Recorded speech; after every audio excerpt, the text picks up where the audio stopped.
കാരണം കേരളം കടക്കടിയിൽ മുങ്ങി നിൽക്കുന്നു, കേരളത്തിന് സാമ്പത്തിക പ്രതിസന്ധിയുണ്ട് എന്നൊക്കെയുള്ള സാഹചര്യത്തിൽ കേരളത്തിന് അടിസ്ഥാന സൗകര്യ വികസനത്തിന് വേണ്ടിയിട്ട് പലിശരഹിത വായ്പ തുടരും എന്നുള്ള പ്രഖ്യാപനം കേരളത്തിന് പ്രയോജനപ്രദമാകുന്നതാണ്. അതോടൊപ്പം ടൂറിസം മേഖലയിൽ പ്രത്യേകമായിട്ടുള്ള പദ്ധതികൾ, ടൂറിസം മേഖലയിലും പലിശരഹിത വായ്പയുടെ ആനുകൂല്യങ്ങൾ നൽകുമെന്ന് പ്രഖ്യാപിച്ചിട്ടുണ്ട്. അതോടൊപ്പം മൂന്നാമത്തെ ഒരു കാര്യം, സൗരോർജ പാനലുകൾ 1 കോടി വീടുകൾക്ക് സൗജന്യമായിട്ട് സൗരോർജ പാനലുകൾ 300 യൂണിറ്റ് വൈദ്യുതി സൗജന്യമായിട്ട് ലഭിക്കാൻ സാഹചര്യം ഉണ്ടാക്കുന്ന പദ്ധതിയും പ്രഖ്യാപിച്ചിട്ടുണ്ട്. അപ്പോൾ ഏറ്റവും സാധാരണക്കാരായിട്ടുള്ള ആളുകൾ, പ്രത്യേകിച്ച് കേരളത്തിൽ ഇലക്ട്രിസിറ്റി ബോർഡിന്റെ താരിഫ് വർധനവിനെ തുടർന്ന് ബുദ്ധിമുട്ട് അനുഭവിക്കുന്ന ആളുകൾക്ക് സൗരോർജ പാനലുകളിലൂടെ അവരുടെ ജീവിത ബുദ്ധിമുട്ടുകൾ പരിഹരിക്കാൻ സാധിക്കും.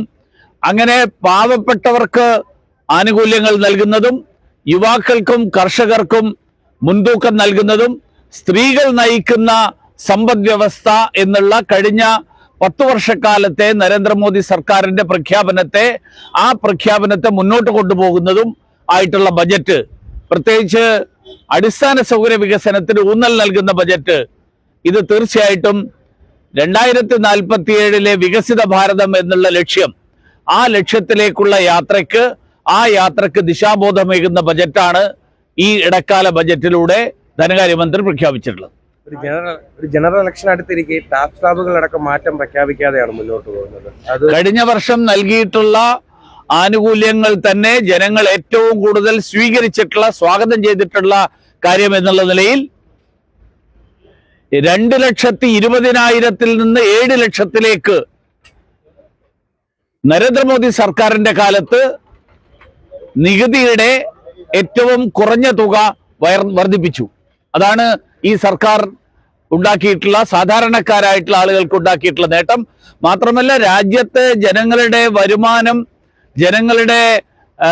വരുമാനത്തിലുണ്ടായിട്ടുള്ള വർധനവിനെ സർക്കാർ കണക്കിലെടുക്കുന്നു എന്ന് വേണം മനസ്സിലാക്കാൻ.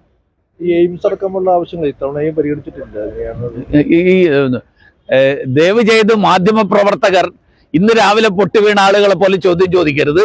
നിങ്ങൾക്ക് ശരി, ദേശാഭിമാനി ആയതുകൊണ്ട്, അല്ല കൈരളി ആയതുകൊണ്ട് ആ ചോദ്യം ഞാൻ അംഗീകരിച്ചിരിക്കുന്നു. ശരി.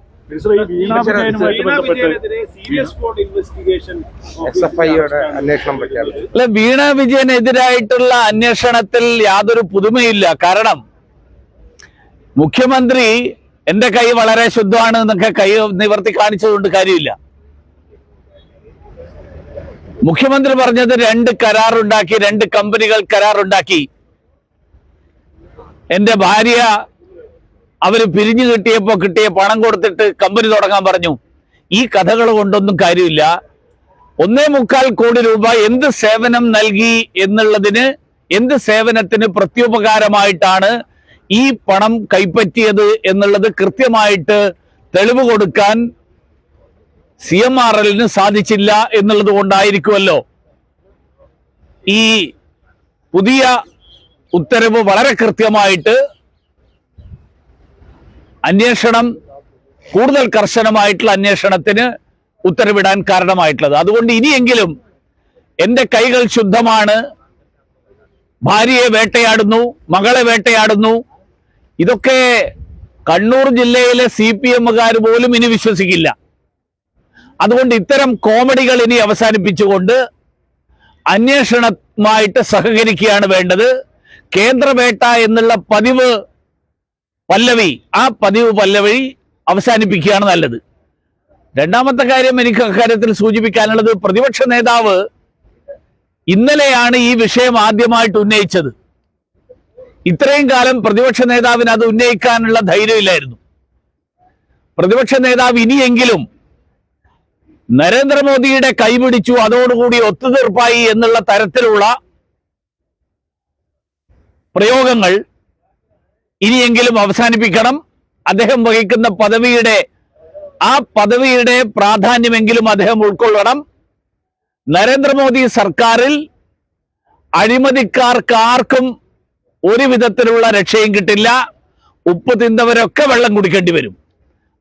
അതുകൊണ്ട് സതീശൻ ഇനിയെങ്കിലും BJPയും കോൺഗ്രസും തമ്മിൽ, BJPയും CPM തമ്മിൽ ധാരണ എന്നുള്ള പ്രചരണം, ആ പ്രചരണം അവസാനിപ്പിക്കണം.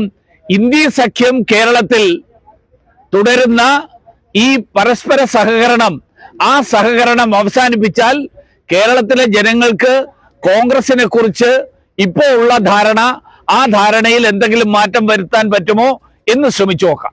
ഈ റെയിൽ ഇടനാഴിയുടെ കാര്യം പറയുമ്പോൾ നമുക്ക് സ്പെസിഫിക് ആയി സംസ്ഥാനത്തിന് ആ തരത്തിലെ 1.5 മണിക്ക് റെയിൽവേ മന്ത്രി കാണുന്നുണ്ടല്ലോ. അപ്പൊ നമുക്ക് അദ്ദേഹം പറയുമല്ലോ, അത് അദ്ദേഹം പറയുന്നത് ഞാൻ